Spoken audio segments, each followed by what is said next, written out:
बिस्मिल्लाहिर्रहमानिर्रहीम।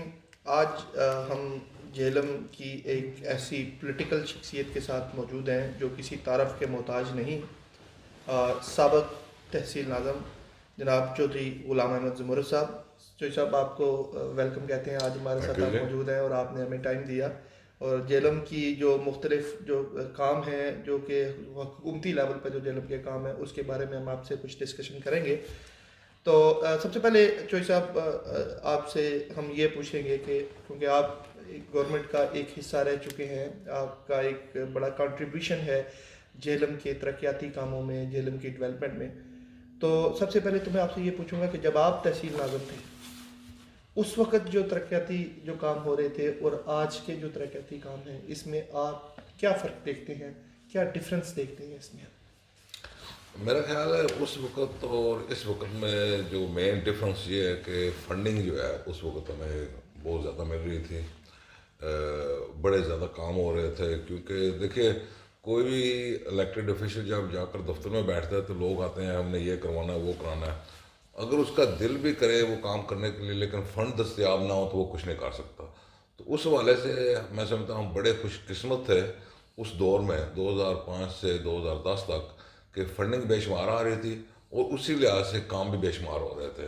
अनफॉर्चुनेटली जिस तरह अभी ये जो मौजूदा हालात हैं, इसमें जब पीटीआई आई है और जिस तरह को आपको पता है इकनॉमिकली हमारा मुल्क किस स्टेज पे खड़ा था, तो वो कुछ रिस्ट्रिक्शंस जो थी वो फंड्स के ऊपर आ गई थी, जिस वजह से जितने काम होने चाहिए थे वो नहीं हो सके। लेकिन अभी क्योंकि हालात जो है काफ़ी हद तक वो अंडर कंट्रोल हो गए हैं, अभी ट्रिकल डाउन इफेक्ट जो है वो आपको देखना शुरू हो जाएगा। और अब जो है फंडिंग भी जो है वो हमारी आनी शुरू हो गई है, और बड़े प्रोजेक्ट जो है वो अभी जो है वो इंशाल्लाह बहुत जल्दी उनकी फिजिबिलिटीज़ बन रही हैं और वो शुरू हो जाएगा, फिर लोगों को पता चलेगा कि वाकई अभी काम हो। लेकिन अनफॉर्चुनेटली ये पिछले 2 सालों में फंड्स की ना दस्तियाबी की वजह से वो काम नहीं हो सके जितने होने चाहिए थे। बिल्कुल। ये तो जैसा आपने बड़ी खूबसूरत बात की कि डेफिनेटली आप जब इक़्तिदार में होते हैं तो इक़्तिदार में होना ही ज़रूरी नहीं होता, लेकिन ये सारे प्रोसेस जो हैं ये फ़ंड्स के साथ चलते हैं। बिल्कुल। तो ब्यूरोक्रेसी में मुख्तलिफ़ लोग आते हैं, वो जेलम से तलब नहीं भी रखते, मुख्तलिफ़ आउटसाइडर्स आते हैं, चले जाते हैं। लेकिन हमारे लिए बड़ी खुशकिस्मती रही है कि आप जैसे लोग जब इक़्तिदार में आते हैं, जो कि जेलम के नेटिव होते हैं, जेलम के रहने वाले होते हैं, जिनको जेलम के मुख्तलिफ़ जो तरक्याती काम हैं उनके बारे में इल्म होता है कि कहाँ पर क्या चीज़ किस वक्त होनी चाहिए। तो ये मेरा ख्याल है कि एक बहुत बड़ा फैक्टर है और जेलम इस लिहाज से आगे भी बड़ा खुश नसीब रहा है। और आगे भी हम दुआ गो हैं कि आप जैसे जो पोलिटिकल शख्सियात हैं, जो कि इंसानियत का भी दर्द रखती हैं, वो जिस तरह आगे आएंगी तो जेलम के मुख्तलिफ जो प्रोजेक्ट्स हैं और जो मुख्तलिफ जो काम हैं वो इंशाल्लाह बखूबी सर अंजाम पाएंगे। तो ये सब थोड़ा सा आगे चलेंगे और आपसे जेलम के जो मुख्तलिफ इस वक्त जो जेलम में बड़े नुमायाँ जो काम होने वाले हैं जिसकी वजह से शहरी दो चार हैं, उसके बारे में हम आपसे बात करेंगे, क्योंकि हम जेलम की आवाम की तरफ से आज आपसे कुछ डिस्कशन के लिए हाज़िर हुए हैं। तो सर सबसे पहले आपसे पूछेंगे कि सर ये पानी की जो निकासी है, जिस तरह अभी दरिया के किनारे एक बहुत बड़ी इन्होंने बेल्ट बना दी है जिस पे वो बंद बना है, जिसकी वजह से दरिया के पानी से तो झेलम महफूज हो गया है, लेकिन झेलम से जो पानी की निकासी जो दरिया में जा रही थी वो एक बहुत बड़ा मसला अभी भी वहाँ भी है।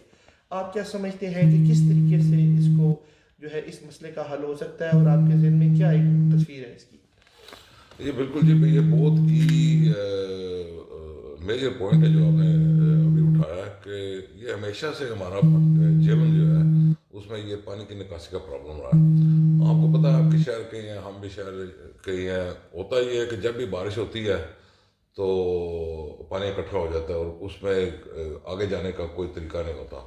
जो सीवरेज वो कोई अंग्रेज़ों ने जब ये जेलम बना 1849 में, उन्होंने जो ये सिविल लाइन बनाई थी उसके साइड पे नाले थे। वो मुझे याद है कि फर्स्ट टाइम जब मैंने इनकी सफाई करवाई तो उस वक्त हमारे पास ये शक्कर मशीन वगैरह नहीं थी। तो मेरे दोस्त थे जो नाज़म थे उधर रावलपिंडी, तो मैंने उनसे कहकर वासा से मैंने कुछ वो मशीनें लाई जो सक करती थी वो पानी को निकालने के लिए। फर्स्ट टाइम जब से ये बना है पाकिस्तान, बल्कि जेलम जब से बना है उससे वो पहली दफ़ा हमने उससे सफाई करवाया था। और आप यकीन करेंगे वो नाले जो है ना वो मेरा ख्याल 8-8 10-10 फुट वो जो नीचे जाते हैं, इतने बड़े हैं। लेकिन उनमें से निकला क्या, आप हैरान रह जाएंगे। हमने वहाँ से बेड्स निकाली, हमने तकिए निकाले, हमने मैट्रेसेस निकाले, हमने सोफे निकाले, आप यकीन करें सदियों से वहाँ पड़े थे। तो ये मसला दो किस्म का है। एक तो हम अपनी सफाई खुद नहीं करते।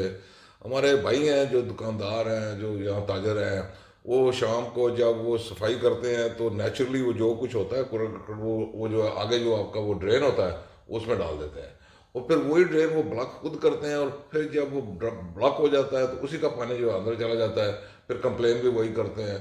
तो ये जो काम होते हैं ना, ये सिर्फ गवर्नमेंट तो एक काम कर देगी, लेकिन उसे संभालना तो आप करें। जिस तरह कोई भी एक पौधा आप लगा देते हैं, लेकिन लगाकर आप घर चले जाएंगे तो उसकी कोई अबियारी नहीं करेगा, उसकी कोई रखवाली नहीं करेगा, उसको कोई पानी नहीं देगा, तो वो तो कामयाब नहीं होगा ना। इसी तरह ये जेलम का ये एक प्रॉब्लम है।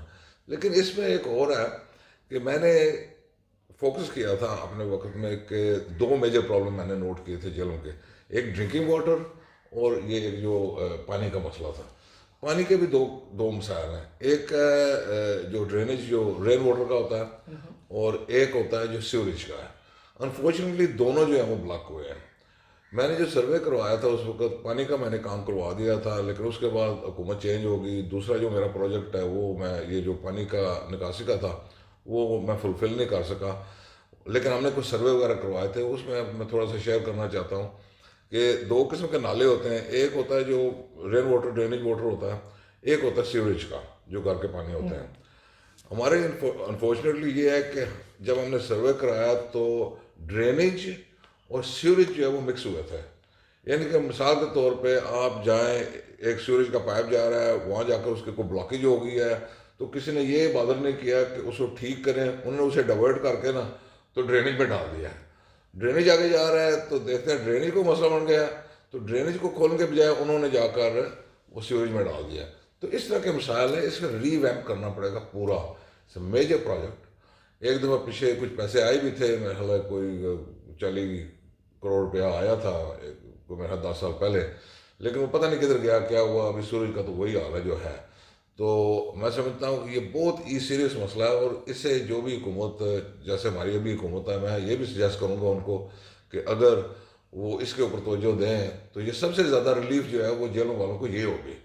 वैसे तो सड़कें हैं, छोटी मोटी गलियाँ, ये वो बनते रहते हैं, लेकिन मेजर जो प्रॉब्लम है ना उसे टैकल करना पड़ेगा। बिल्कुल चौधरी साहब, क्योंकि आज हम जो हमारे कैमरे की पसे पुष्ट जो लोग बैठे हुए हैं, जेलम की जो आवाम है, हम उनकी तरफ से आज आपके साथ मुखातिब हैं। तो आप सबसे बड़ा इस वक्त जो जेलम वालों को जो प्रॉब्लम इस वक्त फेस करना पड़ रहा है वो ये है कि इस बंद बनने की वजह से जो पानी रुक गया है। हमारी कुछ हुकाम से भी इस सिलसिले में गुफ्तगू हुई थी, तो वो कुछ सिलसिला कर रहे थे कि यहाँ पे कोई वाटर पंप्स लगाए जा रहे हैं जो अक्रॉस दी रिवर उसको उठा के फेंकेंगे। तो इसका क्या सिलसिला है? इसको हम किस, क्योंकि ये पानी सारा जो पहले तो दरिया में निकल जाता था, लेकिन अब इसके चंद आउटलेट्स हैं और वहाँ से तो निकासी हो जाती है, लेकिन बाकी जगह पे पानी रुक जाता है। सर मैं समझता हूँ कि ये वेरी वेरी बैड प्लानिंग थी इनकी। देखो मैंने बड़ा विजिट किया, वो जब बन रहा था, बनने के बाद ये पानी के लोगों के मिसाल थे। मैं फिर जाकर ये मस्जिद अफगाना है, उधर पानी खड़ा है, आगे इनके बेशुमार थोड़ी थोड़ी जगह पे पानी खड़े हुए हैं। असल में तो ये था कि जहाँ पे इन्होंने मेरे ख्याल 3 या 4 या 5 मेरे ख्याल वो एक्सेस रखे हैं पानी के लिए, लेकिन वो कम से कम इससे डबल ट्रैवल होने चाहिए थे, नंबर 1। और ये कोई सोल्यूशन नहीं है कि आप जब पानी इकट्ठा होगा तो आप पंप के ज़रिए उसे करेंगे। इन्हें कुछ ना कुछ ये फैसला करना पड़ेगा, हमारे इंजीनियर्स जो हैं, कि वो पानी जो है या उसको सीवरेज किस्म में डालकर पाइप में, और जहाँ पे इनलेट है या आउटलेट है वहाँ पे पहुँचाया जाए। क्योंकि होता ये है कि हमारे मल्ले जो हैं वो बगैर प्लानिंग के बने होते हैं। इस मल्ले का पानी इधर जा रहा है, उस मल्ले का उधर जा रहा है, उस मल्ले का उधर जा रहा है, तो that was never taken into consideration. ये प्रॉब्लम है। और दूसरी एक और बात बताऊँ, मैं वो पढ़ रहा था बम्बे में, जिसे आप मुंबई कहते हैं, वहाँ पे हमेशा जब टाइड अंदर आती है ना, जो स्पेशली बारिश वगैरह में, तो वो पानी सारा जो है वो समुद्र का अंदर आना शुरू हो जाए। उन्होंने भी वहाँ बंद बनाया है, और बड़ा इजी सलूशन उन्होंने बनाया। बल्कि मैंने ये जो हमारे एक्शन साहब हैं इधर जेलम वाले, मैंने उनसे भी ये बताया, उनसे डिस्कस की थी ये, कि आप इस तरह करें कि जो होल्स बनाते हैं ना, तो अगर आपको फिक्र है कि पानी चढ़ेगा तो उनमें से पानी शहर की तरफ आएगा, ऐसा नहीं होता। आप इस तरह के शटर लगाते हैं कि जब इधर से पानी जाता है ना तो वो खुल जाते हैं, ठीक है, जब उधर से पानी आता है तो वो बंद हो जाता है। So this not a big problem, right, इसे सॉल्व करना कोई मसला नहीं है, लेकिन विल होनी चाहिए और थोड़ा सा अक्ल भी मेरे ख्याल होना चाहिए कि यार ऐसे काम करें जो दुनिया में हो रहे हैं। आप उस एक मिसाल ले सकते हैं ना, लेकिन वो नहीं हुआ और आज जो है वो सारे लोग जो है वो सफ़र कर रहे हैं, क्योंकि अभी हुआ ये है कि वो बंद के साथ वो जोड़ बन गए हैं, गंदा पानी खड़ा है, बदबू आ रही है, बीमारियां फैल रही हैं। तो इसने तो वो जो लोग उधर जिनको हमने वो पुल बनाकर या बंद बनाकर बचाने की कोशिश की है, आज वो बेचारे जो है वो कह रहे हैं कि काश ये ना बनता, कि अगर बनाया है तो उससे फ़ायदा क्या है। वो तो बेचारे वो खुद अपने पानी में ये डूब रहे हैं। तो इसका सोल्यूशन भी यही है कि मज़ीद वहाँ पे आउटलेट बनाए जाएं, उसके अलावा कोई इसका हल नहीं है। बिल्कुल। और जो साहब अब सबसे बड़ा जो ज़ाहिर है, क्योंकि जेलम शहर के अलावा भी जो इससे मुल्का जो गांव हैं, जो विलेज एरिया है, उस साइड पे भी हम काफ़ी जो है हमारी इंटरेक्शन लोगों से रहती है और उनके मसाइल भी हमारे तक पहुंचते रहते हैं। तो जो सब जेलम के तो चलो एक कुछ तंजीमें ऐसी हैं जो कि शोर डालती हैं और जेलम के काम हो जाते हैं, लेकिन जब हम जेलम से बाहर, जिस तरह जब हम संगोई की तरफ निकलते हैं, तो यहाँ से दारापुर अगर आपने जाना हो तो चोई साहब वो सारी सड़क टूट फूट का शिकार है। वहाँ पर 2-2 फुट जो है वो पानी के गड्ढे बने हुए हैं और वो रोड सारी जो है वो वहाँ से गुजरना जो है वो दुश्वार होता है लोगों के लिए। तो आप क्योंकि आपकी वाबस्तगी भी पीटीआई के साथ है और मतलब इंशाल्लाह आप पीटीआई की तरफ से नामजद भी हैं, तो आप क्या समझते हैं कि ये जो इलाका है, जो हमारे रिमोट एरियाज़ जो हैं, हालांकि यहाँ के कई लोग मुख्तलिफ औकात में बरसरे इक़्तिदार रहे, बड़ी अच्छी पोस्ट पे रहे हैं, लेकिन ये इलाका हमेशा से निगलेक्ट होता रहा है, तो अभी आपके फ्यूचर प्लान्स क्या हैं सर इस इलाके के लिए? सर ये जो जिस सड़क की आप बात कर रहे हैं ना, मैं तो हर दूसरे तीसरे दिन वहाँ से मेरा गुजर होता है, मैं उस इलाके में जाता हूँ, कोई मौत फोत या वैसे भी वो हमारा हल्का है।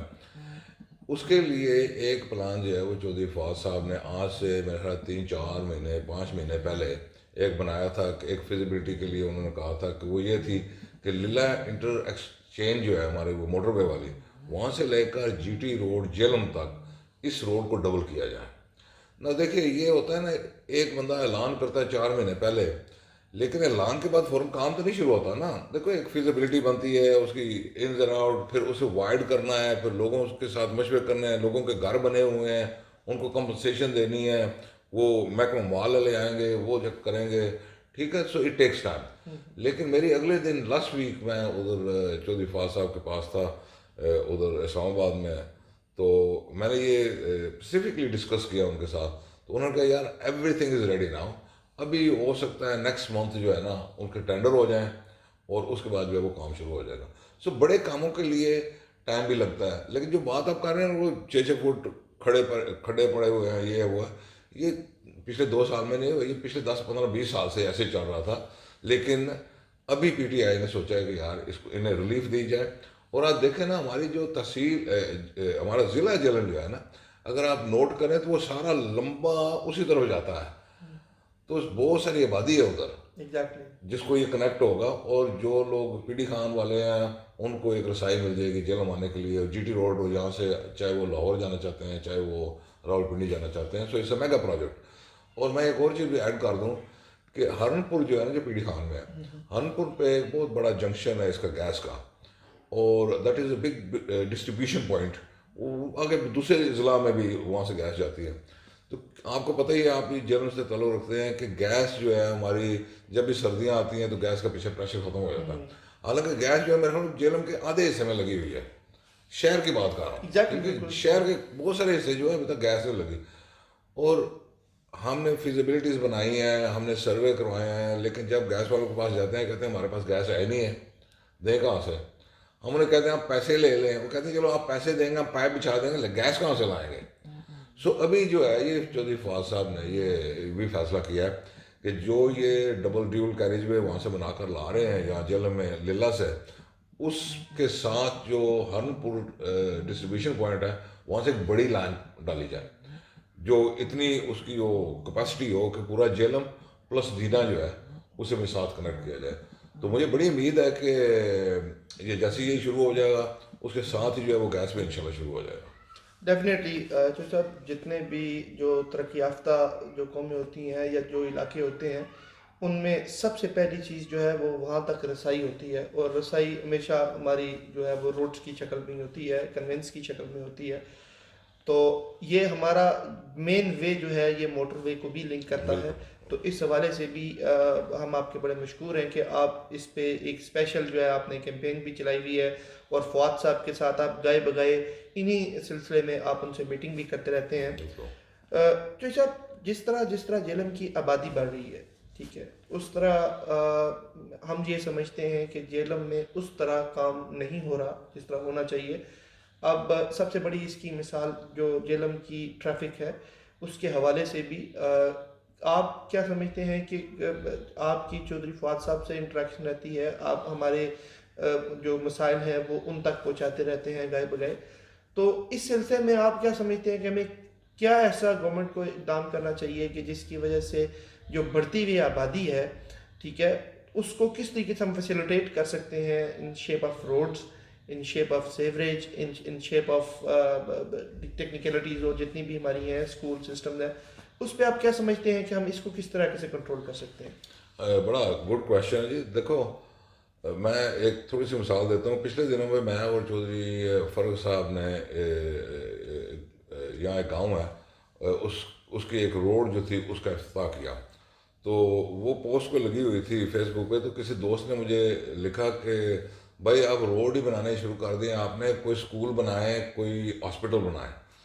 तो मैं हैरान रह गया कि इस बंदे को मैं क्या जवाब दूं कि भाई अगर रोड होगा तो आप स्कूल जा सकेंगे ना, अगर रोड होगा तो आप अस्पताल जा सकेंगे ना, अगर आपके पास रोड ही नहीं है तो अस्पताल किस तरह पहुंचेंगे। सो दे आर वेरी इंपॉर्टेंट, ये जो इंफ्रास्ट्रक्चर होता है उसमें देखिए, अगर आप कोई पुरानी जोग्राफी की बुक वगैरह देखें ना, तो उसमें अगर मुल्कों के सारे जो दादा शुमार होते हैं ना, उसमें एक होता है कि how many miles of metalled road. Exactly. होता है ना, आपने पढ़ा होगा, हम भी पढ़ते रहे हैं। वो एक मुल्क की तरक्की की अलामत होते हैं रोड्स, जिसके पास कम्युनिकेशन नहीं, आप इधर से उधर जा नहीं सकते। या दूसरी बात यह है कि अगर आपके गांव में रोड बनाएंगे तो अगर आप कोई चीज़ पैदा कर रहे हैं, आलू कर रहे हैं, टमाटर कर रहे हैं, वटएवर, वो आप मार्केट में किस तरह लेकर जाएंगे? रोड होगा तो आप जाएंगे ना। So these are very important. और उसी हवाले से मैं आपको बताना चाहता हूँ कि एक बहुत बड़ा मेगा प्रोजेक्ट हमारे जेल में आ रहा है। वो है जो लाहौर से सियालकोट, वो जो मोटरवे है, राइट, समड़ियाल तक, वहाँ तक तो कंप्लीट होगा। मैं अगले दिन उस पर आया हूँ। वहाँ से खारियाँ, और खारियाँ से वो जो है वो जेलम से होता हुआ वो रावलपिंडी जा रहा है, ठीक है। उसके ऊपर भी बड़ा काम हो रहा है। अगर आप नेशनल हाईवे की वेबसाइट पे जाएं तो पूरा उसका नक्शा भी आया हुआ है, और इंशाल्लाह वो भी जल्दी हो जाएगा। उसका ये होगा कि हम यहाँ से बैठे रावलपिंडी जाने के लिए 45 मिनट्स, लाहौर जाने के लिए मे बी 2.5 आवर्स, ठीक है। सो ये कनेक्टिविटी होती है। तो इस तरह के देखो छोटे छोटे काम भी तो करने पड़ते हैं, चलो गली मोहल्ले में भी काम होते हैं, लेकिन ये मेगा प्रोजेक्ट्स हैं, ये अरबों रुपए के प्रोजेक्ट होते हैं। और हम बड़े खुशकिस्मत हैं कि चौधरी फवाद जैसे बंदे जो हैं, जिनका बड़ा असर है अपनी पार्टी में, और इमरान खान के साथ उनका बड़ा ताल्लुक है, और वो मेगा प्रोजेक्ट्स ला रहे हैं। अगर ये मिनिस्टर ना होते तो हम भी उतने 10-20 करोड़ साल का मिलता तो यहीं बैठे रहते। तो इसलिए इंशाल्लाह ये 2-3 हमारे बड़े प्रोजेक्ट पूरे हो गए तो इंशाल्लाह कनेक्टिविटी और लोगों को खुशहाली आएगी। बिल्कुल सर, ये जिस तरह आपने मेगा प्रोजेक्ट्स का जिक्र किया, तो इसमें सबसे बड़ी मिसाल हमें जो केनाल प्रोजेक्ट अभी स्टार्ट हुआ, ये बहुत बड़ी एक मिसाल है, जो कि जेलम वालों के लिए, समझने वालों के लिए एक बहुत बड़ी बात है कि एक प्रोजेक्ट तो इंशाल्लाह स्टार्ट हो गया है, और अगर यही इक़्तिदार में रहे तो इंशाल्लाह बाकी प्रोजेक्ट्स भी। सर, मैं इसके ऊपर थोड़ा ऐड करना चाहता हूँ। ये आपको पता है, जब ये 100 साल पहले ये बराज हमारा रसूल वाला बना था, उस वक्त वहाँ जगह रखी गई थी इस कनाल की, ठीक है। और होता क्या है कि जो हमारे मुखालफिन है ना, वो कह रहे हैं ये तो ये बड़ा 100 साल पुराना प्रोजेक्ट है, ये 100 साल पुराना प्रोजेक्ट। यार है 100 साल पुराना प्रोजेक्ट, लेकिन उसे इम्प्लीमेंट कौन कर रहा है? और ये किसकी वजह से हो रहा है? ये क्रेडिट जो है वो चौधरी फवाद साहब को जाता है कि 100 साल का एक डोरमेंट प्रोजेक्ट पड़ा हुआ था और उन्होंने आकर इसे रिवाइव किया। लोग कहते हैं कि नहीं नहीं ये तो बड़ा पुराना था।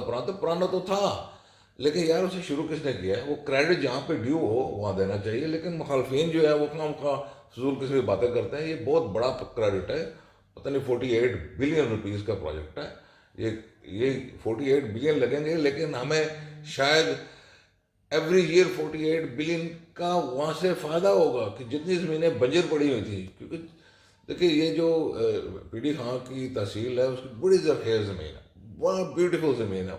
अब भी बहुत ज़्यादा मेरे ख्याल गंदम सबसे ज़्यादा उधर होती है जन्म में, लेकिन अगर उन्हें पानी दस्तियाब हो गया तो जहाँ पे वो 30 मन या वटेवर बना रहे हैं वो 80 पे चला जाएगा। एग्जैक्टली प्रोडक्शन ठीक है, तो ये समय फ़ायदा होगा ना।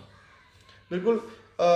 जो जब क्योंकि हमारे पास कुछ वक्त की भी कमी है, लेकिन जो हमारे देखने वाले लोग हैं और जो जेलम में लोगों का एक जो कॉन्सेप्ट एक डिलीवर हुआ है उसके बारे में थोड़े से आपसे चाहूँगा कि रोशनी डालें कि लोग जेलम के जो रिहायशी हैं, जो जेलम से तलक, उन लोगों का ये कहना है कि चौधरी फवाद साहब का ज़्यादा फोकस जो है वो पीडी खान की तरफ है।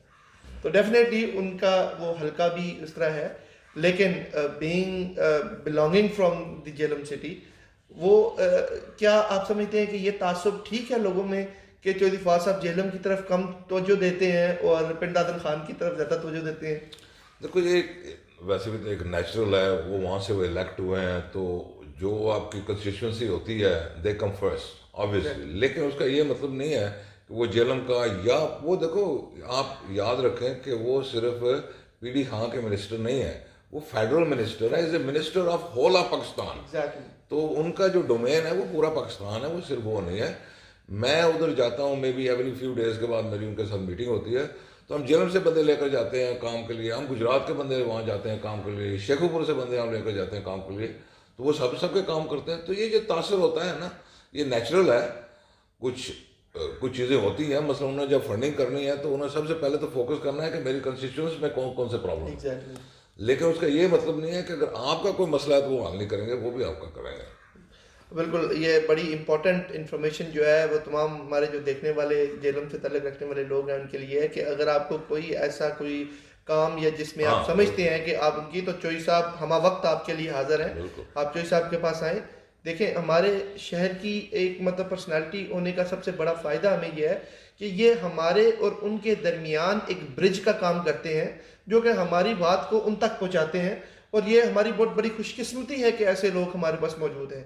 तो जो साहब वक्त तो बहुत दरकार है, मजीद मसले भी बहुत ज़्यादा हैं। बस आखिरी सवाल आपसे करूँगा, जो कि बहुत इंपॉर्टेंट सवाल है हमारे देखने वालों के लिए भी, तमाम लोग मुंतज़िर हैं इस सवाल के जवाब के लिए, कि आने वाला जो इलेक्शन है जो साहब, उसमें आप अपनी क्या आगे सूरत देखते हैं, क्या पोजीशन देखते हैं, आप क्या समझते हैं कि आने वाले इलेक्शन में आप किस तरह जो है वो जेलम की लोगों के आवाम की बेहतरी के लिए कंट्रीब्यूट कर सकते हैं? देखिए जी, अभी जो नया सिस्टम ये अभी ला रहे हैं उसमें उन्होंने डिस्ट्रिक्ट नाज़म का कंसेप्ट जो है वो ख़त्म कर दिया।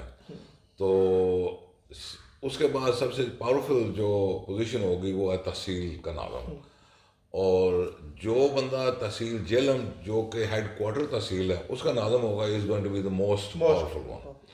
तो हमारी तो यही ख्वाहिश है कि हम तहसील नाज़म जेलम के लिए, मैं पहले भी तहसील नाज़म जेलम था और अब भी उसके लिए जा रहे हैं, लेकिन सिस्टम थोड़ा सा चेंज हो गया है। पिछली दफ़ा चौधरी फ़र्ज जो थे वो डिस्ट्रिक्ट नाज़म थे और मैं जो था तहसील नाज़म, अभी जो है वो डिस्ट्रिक्ट नाज़म ख़त्म हो गया। तो नेचुरली वो सब पावर्स जो हैं डिस्ट्रिक्ट वाली वो सारी की सारी जो है तहसील नाज़म के पास आ जाएंगी। तो तहसील नाज़म का लड़ने का मकसद सिर्फ ये है कि आप जो है आपके पास इतनी क्या कहते हैं पावर्स होंगी ताकि आप कुछ ना कुछ फ़ायदा जो है वो जेलम को दे सकते हैं, यानी कि कुछ चेंजिंग ला सकते हैं, यानी कि अपने आइडियाज़ इम्प्लीमेंट कर सकते हैं, क्योंकि आपके ऊपर कोई बंदा नहीं होगा। सो आप फुली इंचार्ज होंगे, जो भी चेंजेस करना चाहते हैं, जो भी अच्छी चीज़ें लाना चाहते हैं वो ला सकेंगे। तो इसलिए मैं इनका कैंडिडेट हूँ, चौधरी फवाद साहब का और चौधरी फ़र्ज साहब का, यानी कि PTI का। तो अभी तक तो मेरे मुकाबले में कोई बंदा नहीं है PTI में जिसने कहा हो कि वो भी PTI में अपना तहसील नाज़म का इलेक्शन लड़ना चाहता है। फ़िलहाल दिस ओनली मी, लेकिन इसका ये मतलब नहीं है कि जब इलेक्शन आएंगे तो शायद और भी बंदे ख्वाहिश रखते हो। ख्वाहिश का तो किसी के ऊपर कंट्रोल नहीं है ना भाई, हर बंदा ख्वाहिश कर सकता है, लेकिन टिकट को एक ही मिलना है ना, और देना किसने है? जो इस वक्त हमारे सिटिंग MNAs हैं और हमारे पार्टी के सरबराह हैं और हमारे मिनिस्टर हैं। तो वो इंशाल्लाह मेरे के ऊपर पूरा कॉन्फिडेंस रखते हैं। तो इंशाल्लाह बेहतर होगा। और हमारी टीम भी बड़ी अच्छी है, हमारे बड़े अच्छे वो रिलेशनशिप है, हम गप्पे लगा सकते हैं, हम काम पे डिस्कस कर सकते हैं, दूसरी चीज़ें हम डिस्कस कर सकते हैं। तो ये रिपोर्ट होना बड़ा ज़रूरी होता है। एग्जैक्टली। अगर आपने उनसे कोई काम लेने हैं तो आपकी एक गुड अंडरस्टैंडिंग उनके साथ होनी चाहिए, जो मेरी है। तो इसलिए मैं समझता हूँ कि ये बेस्ट टीम रहेगी हमारी सबकी। बिल्कुल। चौधरी साहब, यही जिस कॉन्फिडेंस का आप जिक्र कर रहे हैं अपनी सीनियर क़यादत के साथ, यही कॉन्फिडेंस हमारा आपके साथ है, अवाम का आपके साथ है। और हर स्टेप पे हम आपके साथ हम वक्त मौजूद रहे हैं और रहेंगे। और ये बड़ी जेलम की खुशनसीबी है कि अगर आप जैसे बंदे जो जेलम के तमाम मसाइल से बखूबी वाकिफ़ हैं, जो जेलम के कोने कोने से वाकिफ़ हैं, जो समझते हैं, आवाम के दरमियान बैठने वाले बंदे हैं, अगर वो इक़्तिदार में आएंगे तो वो उनसे बेहतर आवाम के मसाइल और आवाम के दर्द को कोई और समझ नहीं सकता। बहुत शुक्रिया चौधरी साहब, आज आपने जेलम की आवाम को टाइम दिया है। और इंशाल्लाह ये प्रोसेस हम जारी रखेंगे। गाय बगाए जो भी हमारी जेलम की आवाम की, जेलम की लोगों की जो शिकायत या जो प्रॉब्लम या जो मसले होंगे, वो इनके सामने हम इसी सूरत में आपसे डिस्कस किया करेंगे, ताकि हम उन मसाइल के हल के लिए हम वक्त तमाम लोगों को एक मैसेज दे सकें कि आपके लिए, आप लोगों की बेहतरी के लिए, आपके मसाइल हल करने के लिए हमारे पास एक ऐसा नुमाइंदा मौजूद है जो हमारी आवाज़ को हुकाम बाला तक, सेनेट तक, कैबिनेट तक लेके जाने के लिए हमारे पास मौजूद है। Thank you very much Chaudhary साहब। आप देखने वाले जितने भी जेलम के लोग हैं, मैं उनका भी शुक्रिया अदा करता हूं कि आपने हमें टाइम दिया और आपने हमारी गुफ्तगू सुनी। इसी तरह आपके मसाइल को हम चौधरी साहब के आगे पेश करते रहेंगे। आपको किसी भी जगह किसी भी किस्म का प्रॉब्लम हो, आप रब्ता कर सकते हैं। चौधरी साहब PTI के दफ्तर कचहरी वाले ऑफिस में मौजूद होते हैं दिन के वक्त, सिर्फ वीकेंड डेज पे नहीं होते। तो आपके दफ्तर के दरवाजे आप लोगों के लिए हम वक्त खोले हैं। आप जिस वक्त अपना मसला लेकर जाएं, चौधरी साहब बाकायदा उसको रिस्पॉन्ड करेंगे। खाली रिस्पॉन्ड ही नहीं, उसके हल के लिए सजेशंस, और अगर आपके उस आवाज़ को ऊपर तक लेके जाना है तो इंशाल्लाह चौधरी साहब कभी भी पीछे नहीं होंगे। आप लोगों का हमारे साथ रहने का, हमारे प्रोग्राम देखने का बहुत शुक्रिया। इंशाल्लाह ये सिलसिला जारी व सारी रहेगा। खुदा हाफिज़।